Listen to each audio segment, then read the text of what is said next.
Hello everyone, my name is Jason. This is Ray. We're two of the PT interns here at Keesler. We're going to show you guys a good lower body warm-up and then a good way to work on your squats with just your body weight.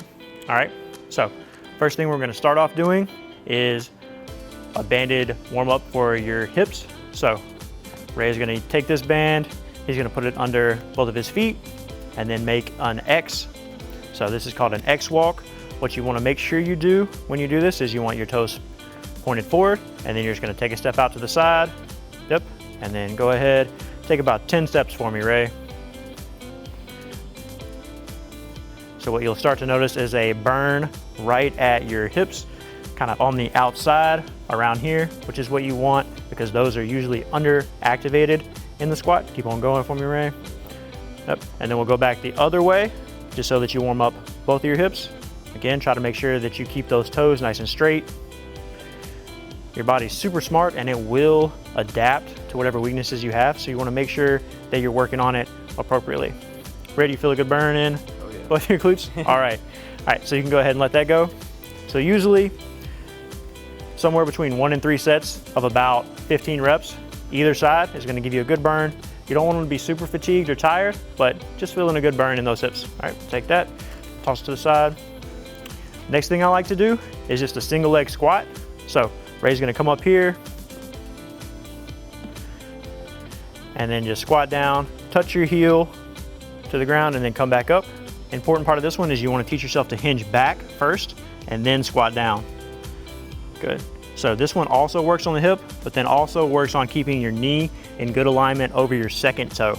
Just teaching you good squat form. This one shouldn't be super hard. Sometimes you'll feel a little bit of burn. Same place right on that outside of the hip, but it's just teaching you good body awareness of where your muscles are. So this height is 4 inches and we're gonna switch and go to the other side. 4 inches is equivalent to 145 or 245 pound plates, depending on how thick they are at your gym. Good, and that heel just comes down and touches and then comes back up.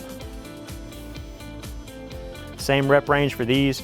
You're shooting somewhere 2 to 3 sets of about 15 repetitions, just until you feel a good burn in your hips. Shouldn't feel any knee pain associated with these.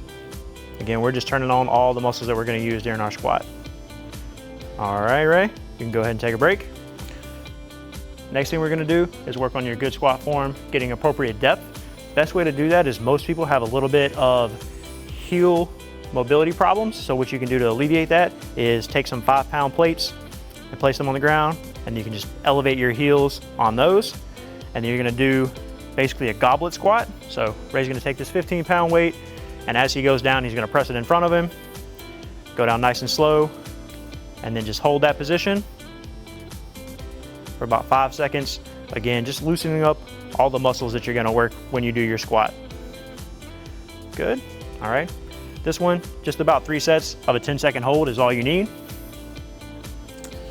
Now Ray's ready to do a squat, so take a step forward for me, Ray.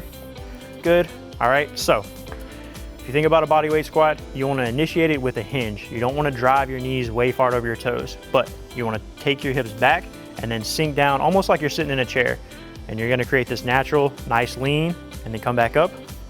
Problem areas to look for are, if you squat down for me, Ray, if you notice when you come up from your squat, your knees start to cave in. That's what you wanna avoid as you come up, Ray. You want to think about pressing out with those hips. Good. And you come up and you're going to press out. Good. Another thing to think about is you want 3 points of contact throughout your whole foot. So this part of your foot is pressing down, the outside of your foot is pressing down, and then your heel. It's what you call a tripod foot. And you want to maintain that stable base throughout your squat. So give it a shot again for me, Ray. Hips go back, knees go down, and knees go out as we come up. And that's how you perform a great bodyweight squat.